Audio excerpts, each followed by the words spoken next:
तो आज का हमारा टॉपिक है इक्वलिटी या समानता। जैसे मानव के लिए जितना जरूरी है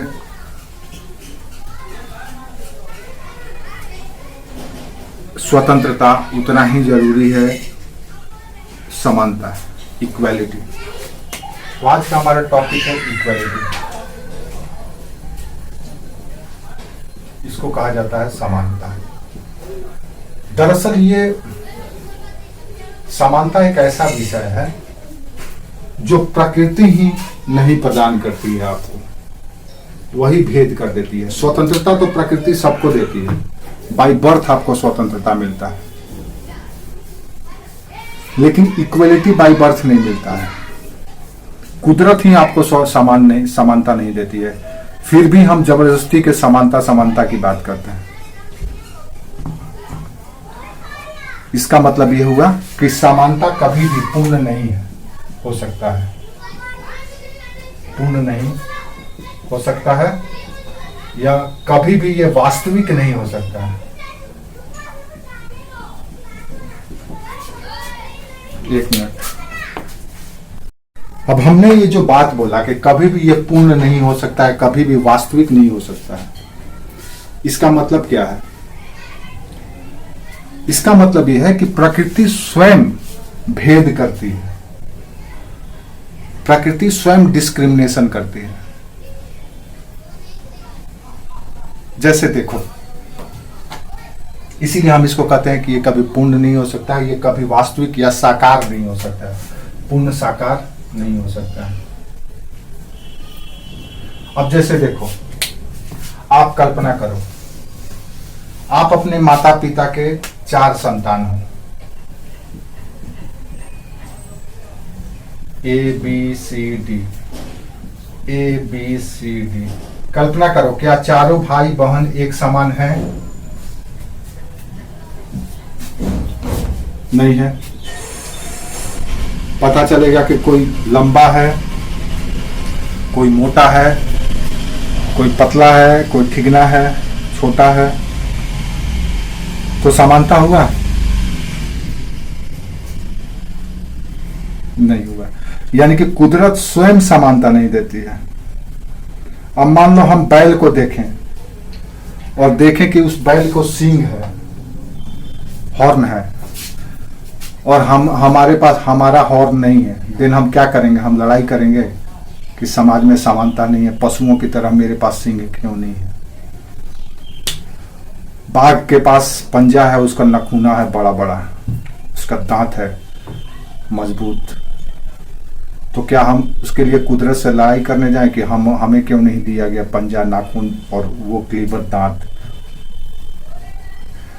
तो समानता कुदरत ही नहीं करती है, असमान बना करके भेजी है कुदरत। हर एक व्यवस्था असमान है। आप देखेंगे कि इसी धरती पर मानव के अलावा कई जीव रहते हैं, कई पशु हैं, उसमें पशु हैं, पक्षी हैं, वनस्पति है, पता नहीं और कितने तरह के। ये 3 कैटेगरी में सारे जीव आ जाते हैं, पशु, पक्षी, वनस्पति और कुछ कीटाणु भी है, वायरस भी है, इस तरह से। तो सब अलग अलग तरह के, उसमें भी विविधता है। पशु में भी जाएंगे तो कोई पशु हाथी इतना विशाल है, डायनासोर इतना विशाल है, कोई पशु छोटा सा भी है, जैसे खरगोश है। तो पशु में भी विविधता है, पक्षी में भी विविधता है। शुतुरमुर्ग भी पक्षी है, जो विश्व का सबसे बड़ी पक्षी है, और एक छोटी सी भी पक्षी है, क्या तो नाम है उसका, इतनी छोटी पक्षी है, इतनी छोटी। अब वहां भी समानता नहीं है। यानी कि सृजनकर्ता ईश्वर या कुदरत ने ही समान व्यवस्था नहीं बनाया है। क्यों नहीं समान प्रकृति सब कुछ कर दी? क्यों कभी दिन कभी रात, कभी सर्द कभी गर्म, कभी वर्षा कभी सूखा, कभी तूफान कभी समीर? ऐसा क्यों? सब जगह समान कर देना चाहिए। यानी कि परिवर्तनकारी है और परिवर्तनकारी व्यवस्था में समानता नाम का कोई चीज नहीं होता है। तो इसलिए प्राकृतिक व्यवस्था ऐसी है जिसमें समानता, पूर्ण समानता की कल्पना बेमानी है, ये नहीं हो सकता है। क्लियर है? तो ये स्पष्ट रखिए कि प्रकृति ही समान व्यवस्था नहीं बनाई है। आपके शरीर के अंग ही समान नहीं है। आपके शरीर में उंगली है 5, पांचों का साइज देख लीजिए, पांचों का साइज अलग अलग है, यही समान नहीं है। तो प्रकृति समान किसी भी चीज को नहीं बनाती है, असमानता रखती है। हमारा जो समानता का विषय है, हमारा समानता का विषय है प्रकृति से परे भौतिक समानता की हम बात कर रहे हैं।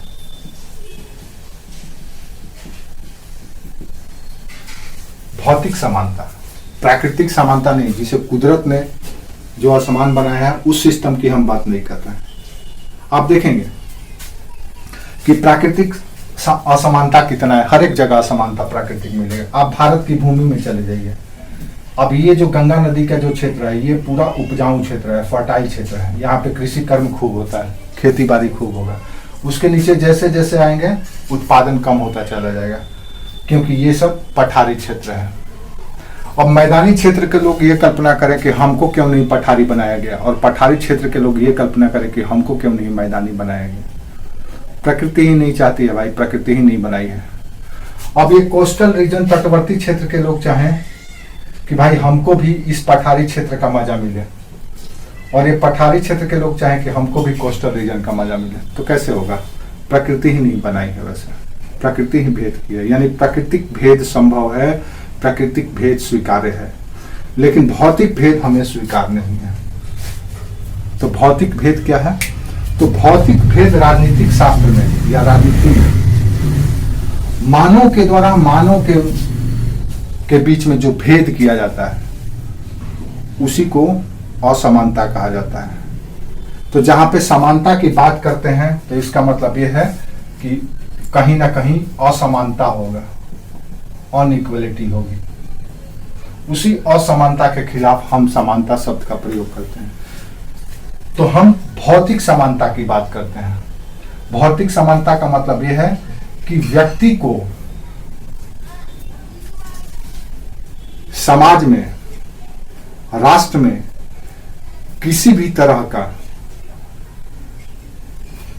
किसी भी स्तर पे कोई भेदभाव नहीं किया जाएगा। मानव जीवन के 3 सरोकार हैं। सामाजिक सरोकार,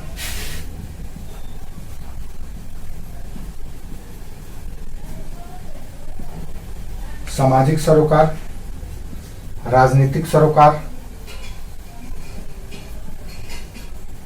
और आर्थिक। आर्थिक सरोकार, एक और सरोकार जोड़ लेना है, सांस्कृतिक। मानव जीवन के 4 सरोकार हैं।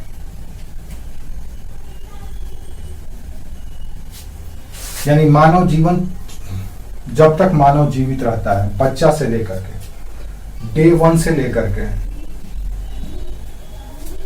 डेथ तक, डेथ तक या डेथ डे तक,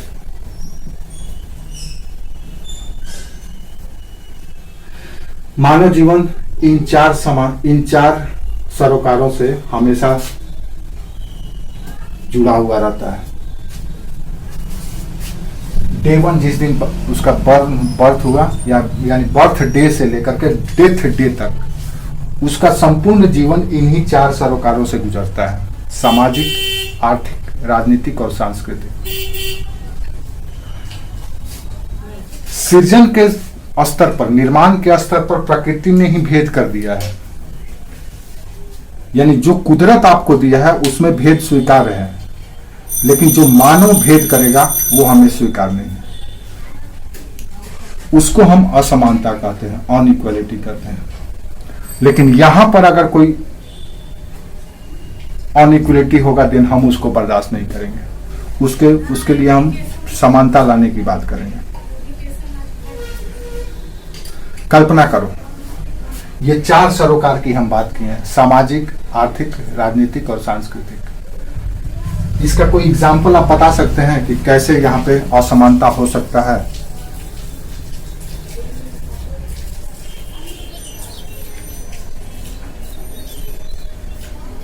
वेरी गुड, हाँ वेरी गुड। कौन जवाब दिया है? Very good. हाँ, अब आप एक एक उदाहरण करके हमको बता दीजिए कि कैसे असमानता हमको दिखता है। ये 4 सरोकार है जो जन्म से ये जीव मृत्यु तक हमको मिलता है। अब सामाजिक सरोकार में अगर हमको असमानता देखना हो तो क्या हमको दिखाई देता है?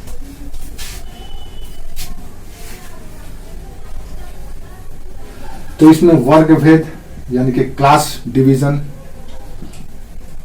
छुआछूत,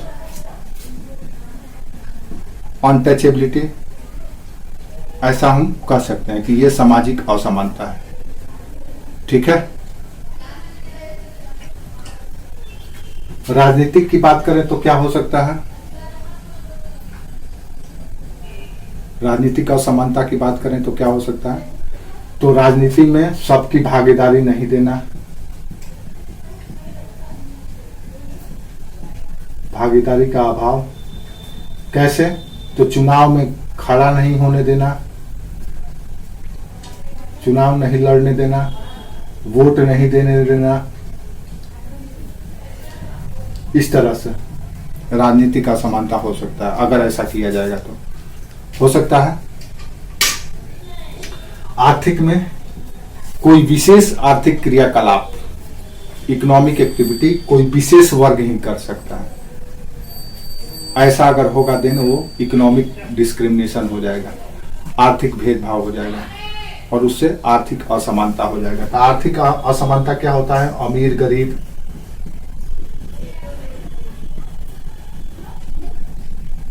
ठीक है, उद्योगपति श्रमिक, ये सब आर्थिक असमानता का उदाहरण है। सांस्कृतिक असमानता यानी कि कोई ऐसे सांस्कृतिक क्रियाकलाप जिसमें किसी वर्ग विशेष, समूह विशेष, जाति विशेष को भागीदार नहीं होने देना और उसको अलग रखना, उसको हम सांस्कृतिक असमानता कह सकते हैं। ठीक है।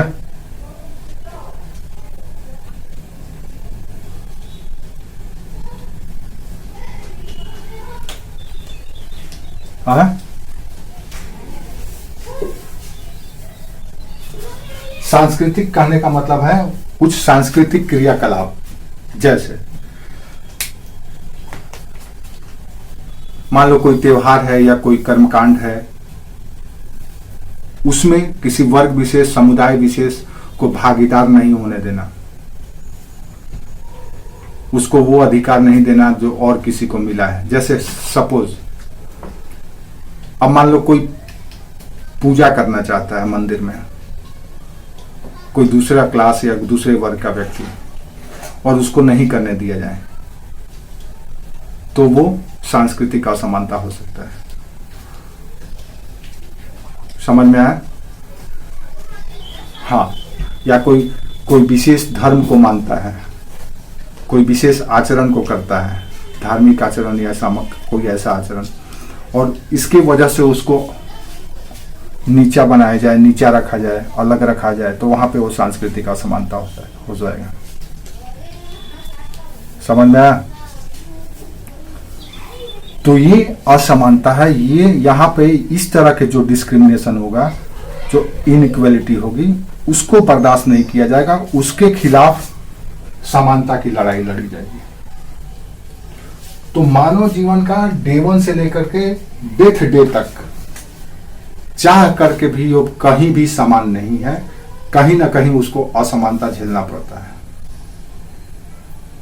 लेकिन सरकार, ये एक राजनीतिक मुद्दा है, सामाजिक मुद्दा है, आर्थिक मुद्दा है, सांस्कृतिक मुद्दा है, देन सरकार या संस्था या व्यवस्था इसको लेकर के हमेशा सचेत और सजग रहती है कि ये समाज में ना हो। प्राकृतिक असमानता कबूल है, लेकिन भौतिक असमानता, मानव मेड या मेन मेड असमानता कबूल नहीं है। तो असमानता इस तरह से होता है। और उदाहरणों से देख लीजिए आप असमानता कैसे दिखता है। जैसे मान लीजिए जब आप देखेंगे कि कहीं कहीं पे लिखा हुआ होता है। आप अगर आप पढ़े होंगे या कहीं भी आप देखे होंगे तो आपको दिखा होगा कि बहुत से ऐसे स्थल हुआ करते थे जहाँ पे सभी लोगों को नहीं जाने दिया जाता था। वहां पे स्पष्ट लिखा रहता था कि भैया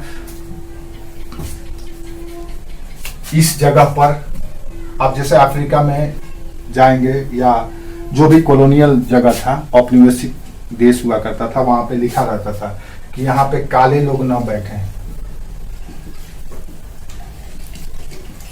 तो यहाँ पे हो गया ना असमानता, यानी यहाँ पे सिर्फ और सिर्फ इस जगह पे सिर्फ गोरे लोग ही बैठ सकते हैं, काले लोग नहीं बैठ सकते हैं।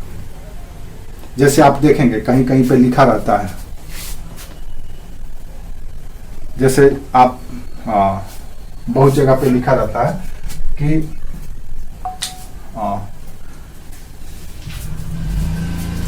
जब ब्रिटिश काल था तब कि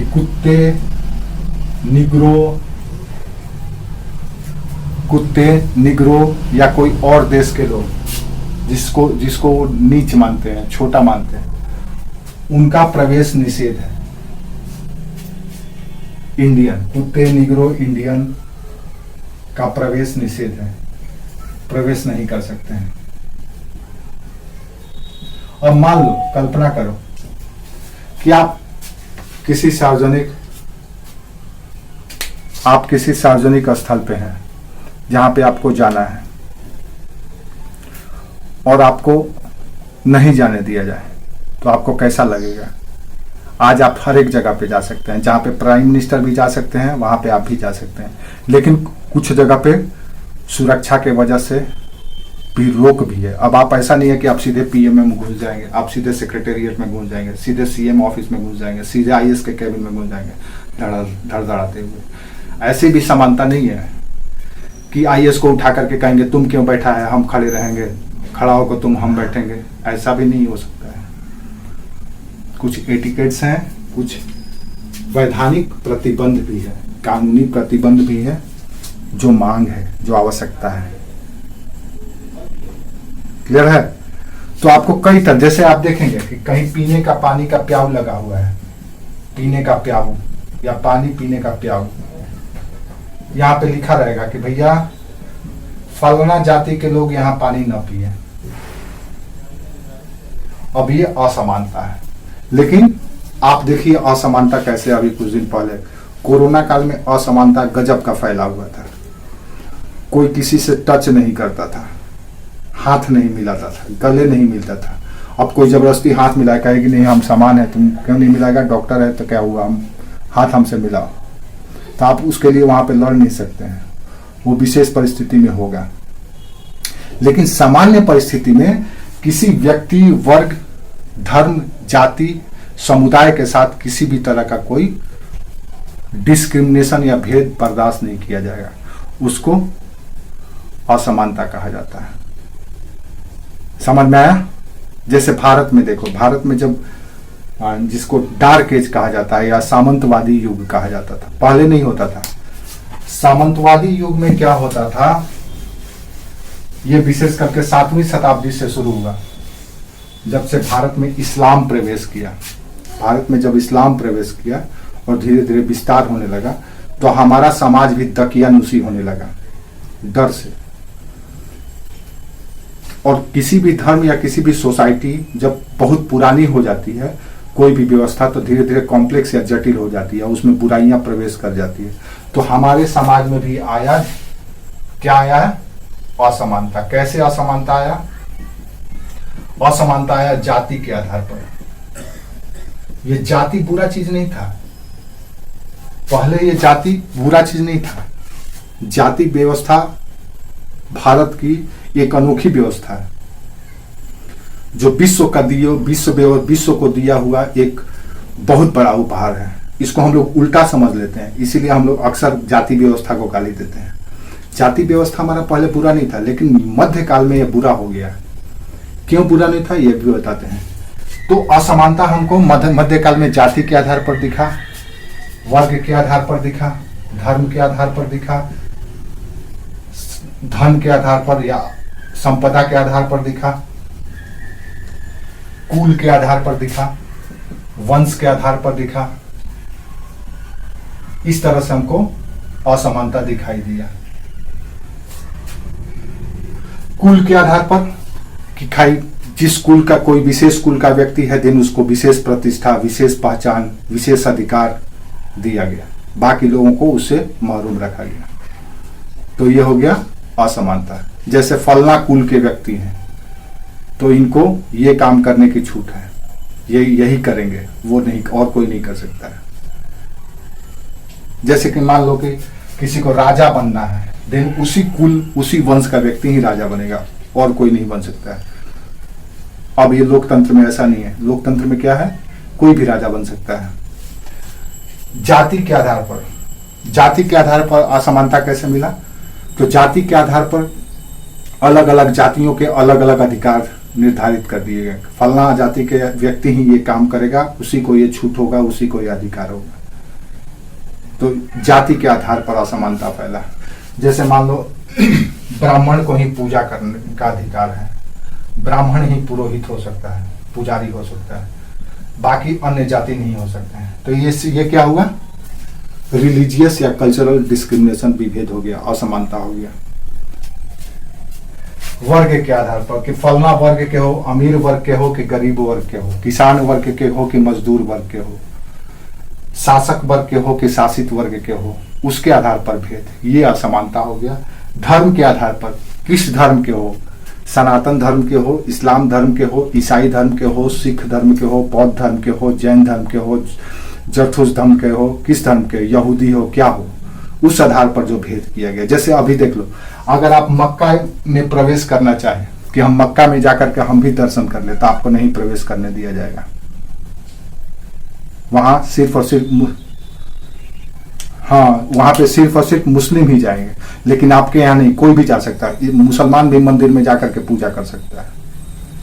लेकिन हमको गलत तरीके से पढ़ाया गया। कैसे पढ़ाया गया वो हम धीरे धीरे सब कुछ समझेंगे।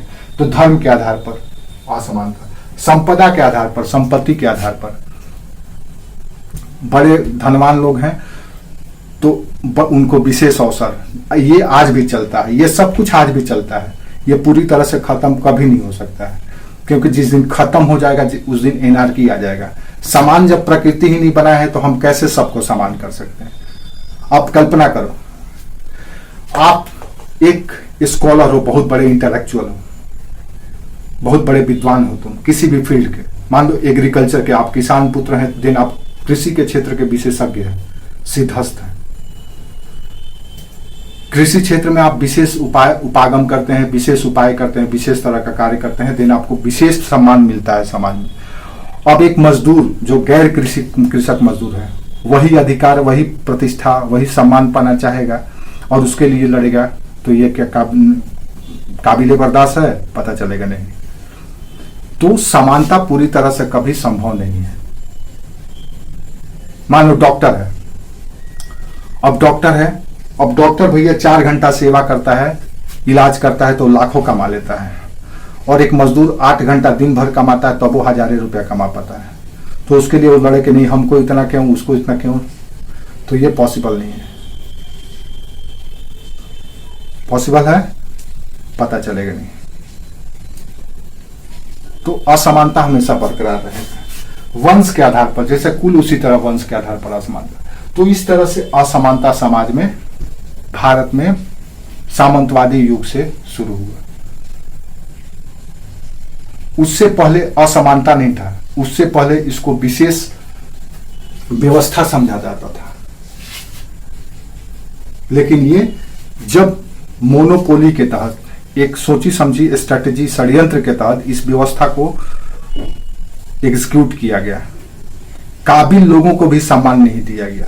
अब मान लो सपोज एक ऐसा शूद्र क्लास का व्यक्ति है जो पूरी तरह से सात्विक है, जो धर्म परायण है, जैसे वाल्मीकि, कबीर, ऐसे कई लोग हैं, रविदास, ऐसे कई लोग हैं जो ईश्वर के लिए, ईश्वर को अपने, ईश्वर के सम्मान में, ईश्वर की प्रतिष्ठा में अपने जीवन अर्पित कर दिया। अब अगर उनको संत बनने का अधिकार न मिले, उनको पुजारी बनने का अधिकार न मिले, तब वो असमानता कहलाएगा। लेकिन इससे पहले सब था। कोई भी संत बन सकता था अपनी योग्यता के बल पे, कोई भी पुजारी बन सकता था अपनी योग्यता के बल पर। सोचो, वाल्मीकि किसके गुरु? राम के पुत्र लव और कुश के गुरु हुआ करते थे, निम्न जाति के थे, शूद्र थे। तो वहां पे लव कुश के, हाँ, उन्होंने रामायण लिखा। तो वहां पे उस समय समानता असमानता नहीं था, आप समानता अपने योग्यता से हासिल करते थे। वर्ग अलग अलग हो सकता है, जाति अलग अलग हो सकता है, लेकिन सब समान थे। उस समय की जो व्यवस्था थी, जाति व्यवस्था कुछ इस तरह से थी। उस समय की जाति व्यवस्था कुछ इस तरह की थी, गोल टेबल की तरह। सभी लोग अलग अलग थे, लेकिन सभी लोग समान थे। ये ब्राह्मण है, ये क्षत्रिय है, ये वैश्य है, ये शूद्र है। ये चारों अलग अलग जाति तो होती थी, वर्ग तो होती थी, लेकिन सब के सब बराबर होते थे, सबके समान अधिकार थे। तो उस समय ये था, असमान में भी समानता था। लेकिन बाद में क्या हो गया? तो बाद में जिस समय की हम मिडिल एज की बात कर रहे हैं, उस समय आते आते ये व्यवस्था कुछ इस तरह से हो गया।